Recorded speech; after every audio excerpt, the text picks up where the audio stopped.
Olá, sejam muito bem-vindos a esta quarta-feira, 22 de maio de 2024. Hoje a igreja celebra Santa Rita de Cássia. E quero aqui também agradecer a todos os voluntários que ajudaram naquela força-tarefa no Rio Grande do Sul, em especial aos paroquianos da Auxiliadora aqui em Londrina. Jovens, crianças, adultos, idosos, muita gente trabalhando, separando os produtos, identificando, enfim, tudo o que foi necessário para socorrer os nossos irmãos. E um especial abraço para a Luísa Carine, que está fazendo aniversário hoje. Ela nos escuta do Rio de Janeiro. Este podcast é um oferecimento. Pasta Chef, almoço aos sábados e domingos para entrega. Para a mesa da sua família, sempre o melhor. Liz Roupas e Lingeries, uma experiência única de conforto e bem-estar para o mundo do feminino. No Shopping Center Boulevard, Londrina. Mais informações dos nossos colaboradores na descrição deste podcast. E quero começar o nosso podcast com essa pequena oração composta por Santa Rita de Cássia. Abre aspas.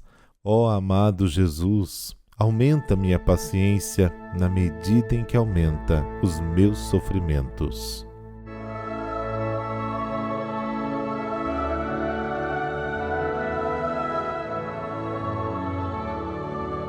Pelo sinal da Santa Cruz, livrai-nos Deus, nosso Senhor, dos nossos inimigos. Dai-nos, Senhor, a sabedoria da cruz e a fortaleza com que enriqueceste Santa Rita de Cássia, de modo que, sofrendo com Cristo nas tribulações, participemos mais intimamente no seu mistério pascal. Amém.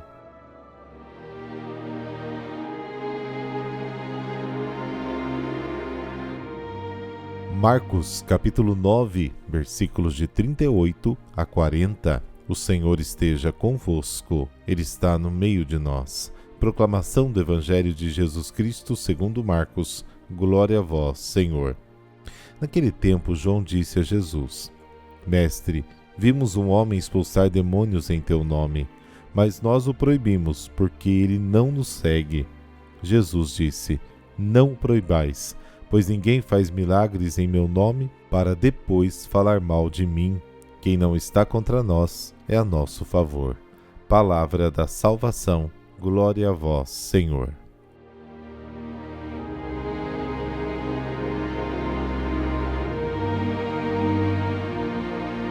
Ao relatar o episódio do exorcista estranho ao grupo de discípulos, o Evangelho nos dá um ensinamento importante.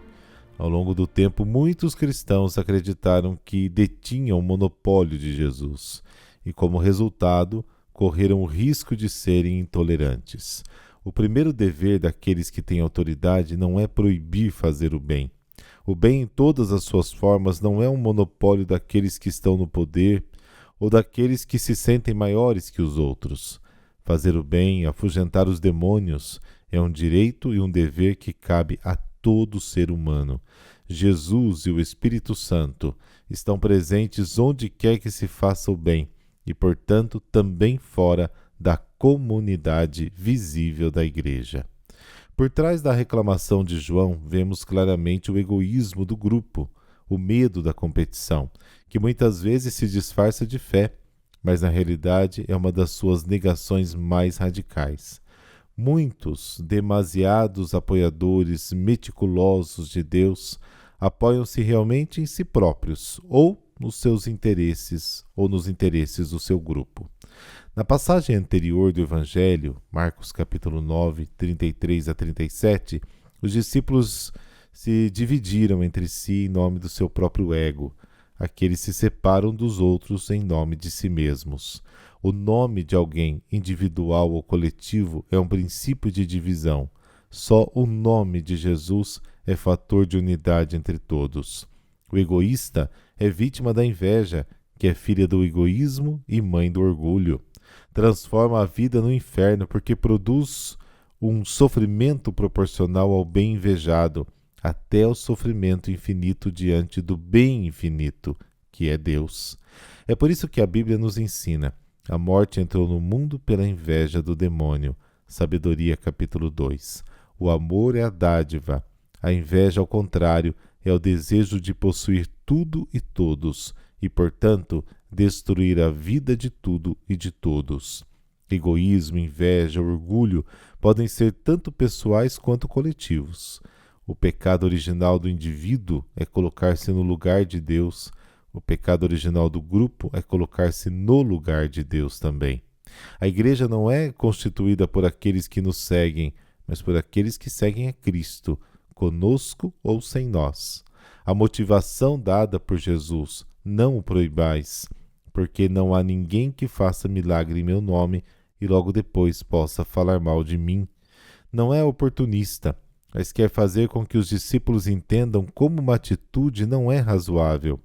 Ele dá como regra a tolerância, como diretriz a comunidade, e deseja que seus discípulos tenham um espírito aberto, que se eleva acima da mentalidade tacanha do grupo. O verdadeiro cristão que é filho de Deus não vê os outros como inimigos a combater, mas como irmãos a acolher e amar. Na verdade, o grande inimigo é o próprio demônio. É ele, sim, que investe contra o reino de Deus.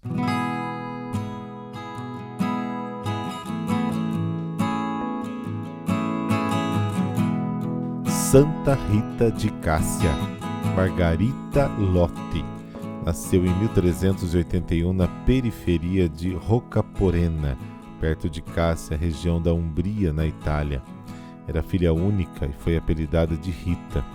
Seus pais eram humildes camponeses, iletrados, mas ensinaram-lhe a fé e lhe proporcionaram uma boa educação num colégio dos agostinianos em Cássia. Ela ouvia histórias dos santos e desenvolveu a devoção a Nossa Senhora, São João Batista, Santo Agostinho e São Tolentino, aos quais escolheu como protetores. Criança, manifestou vocação religiosa, mas obedecendo aos pais, casou-se em 1385. Seu marido, Paulo Ferdinando de Mantino, se revelou agressivo, violento, alcoólatra e infiel.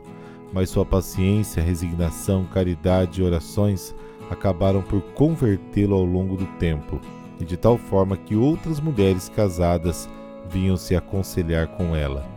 Mas os desmandos da vida anterior de Paulo deixaram inimizades sérias e ele foi assassinado. Rita perdoou os culpados, chegando a abrigá-los em casa para que não fossem presos. Os dois filhos do casal, porém, tinham desejos de vingança. Rita pediu a Deus que desistissem, mas que, se isso fosse impossível, os levasse antes de matarem alguém. De fato, eles ficaram gravemente doentes, incuráveis, e neste período ela conseguiu que se convertessem e perdoassem o assassino paterno. Dentro de um ano, os dois faleceram sem cometer o crime.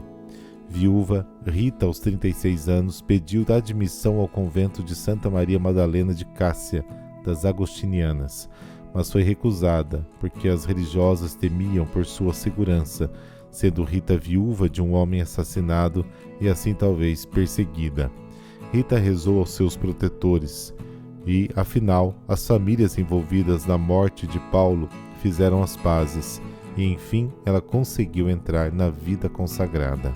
Durante o noviciado, a superiora, testando a humildade de Rita, deu-lhe a incumbência de regar um tronco seco de videira. Milagrosamente, esta planta ainda hoje produz uvas, que de sabor especial, amadurecidas em novembro. Rita se tornou uma monja exemplar, de obediência humilde total às regras da ordem, dedicando-se à oração, penitências, jejuns e zelo aos trabalhos. E não deixou de cuidar dos enfermos, assistir aos pobres e visitar os idosos, o que a levou, junto com algumas outras religiosas, a ser conhecida pela caridade também fora do mosteiro. Durante a quaresma de 1443, ouvindo um sermão magnífico sobre a paixão de Jesus, que enfatizava sua coroação de espinhos, Rita desejou participar dos seus sofrimentos. Em oração diante de um crucifixo, um espinho da coroa da imagem desprendeu-se e cravou-se na sua testa. Esta ferida ali permaneceu até a sua morte, 14 anos depois. O estigma lhe provocava muitas enfermidades e exalava mau odor, de modo que ela tinha que ficar isolada das irmãs. Já muito enferma, ela pediu a Jesus um sinal de que seus filhos estavam no céu. Recebeu então primeiro uma rosa e depois um figo, de sua antiga casa em Rocaporana, em pleno e rigoroso inverno. Por fim, morreu no dia 22 de maio de 1457, aos 76 anos, desaparecendo o estigma na sua testa. Os sinos começaram a repicar sozinhos. Uma irmã, Catarina Mantini, que tinha um braço atrofiado, ficou curada ao abraçá-la no leito de morte. Seu corpo passou a exalar um perfume de rosas que perdura até hoje, na urna em que está depositado, incorrupto, na igreja do mosteiro. Santa Rita de Cássia é invocada como advogada dos impossíveis e protetora das esposas e mães maltratadas pelos maridos. Também é padroeira das cidades de Cássia, em Minas Gerais, e de Santa Cruz, no Rio Grande do Norte, aqui no Brasil, onde há inclusive uma estátua de 56 metros de altura, uma das maiores estátuas católicas do mundo, e é igualmente considerada madrinha dos sertões no país. Oremos.